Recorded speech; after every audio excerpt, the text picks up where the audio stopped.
Just talk slow. Okay. Do I just start? See. It so happens that I'm standing here in the Denton County Hindu Temple Society in front of the Gavel Club about to present my icebreaker speech. How did I get here? Well, that's what I'm about to tell you. It started on a dark, stormy night. Just kidding, it was a regular day, I just said that to make it more interesting. It was a random afternoon in Texas in Las Colinas Medical Center on December 18, 2003. I was born.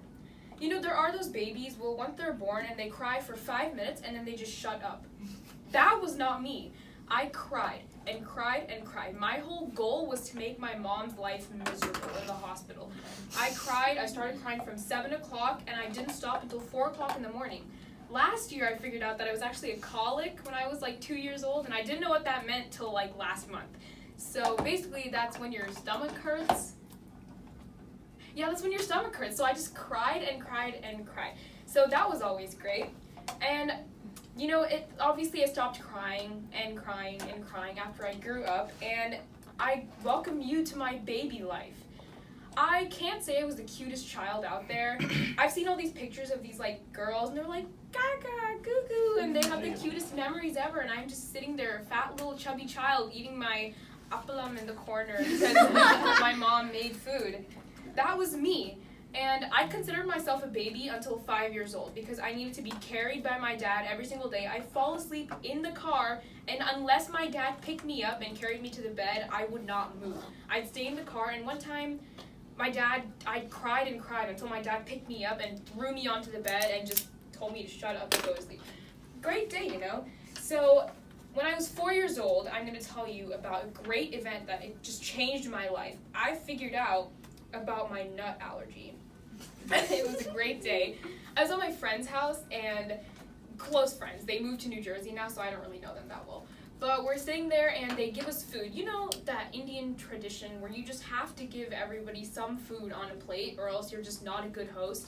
Well, they come out with a plate of pistachios. Great. And I look at these nuts, and I see all the cool adults cracking open these nuts and shoving them in their mouths. And I was like, I want to do the same thing.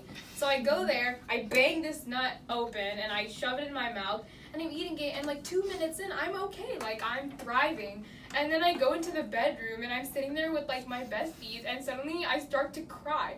But not like sobbing. My eyes are watering, and my face was puffy.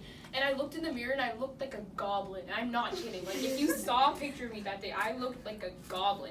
And my best friend comes over to me. She's like, do you want a coloring book? It's like, thanks. That's going to help, like, save my life. So my mom calls a doctor, and they said, okay, you better, like, give her a Tylenol before she goes into anaphylactic shock. So they take me to the doctor, and they test me for allergies, and bam, bam, bam, I'm allergic to all the nuts. So it was a great day.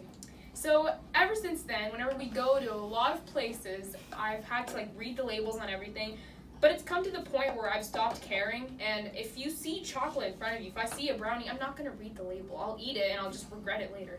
It doesn't matter. Okay, so now to my travels. I love traveling a lot. When I was little, I traveled to a lot of different exotic places. I went to Egypt, I went to India, I went to Chennai, which is also in India. Fun, right? So, okay, actually, I didn't travel that much when I was like 4 or 5, because I was 5 and I'd cry on the plane because I was just such a crybaby, you know? So after all those exotic travels to India, we started my first day of school. We love that. So there's always the kid who bangs on the door when your parents like drop you off in the school. They're like, please, I don't want to go to school. Don't leave me here. And they cause a big scene. That wasn't me. They drop me off like, see ya, sucker. And they walk away, and I'm sitting there with my little show and tell squeaky bunny toy, and I was like, oh my god, Miss Al.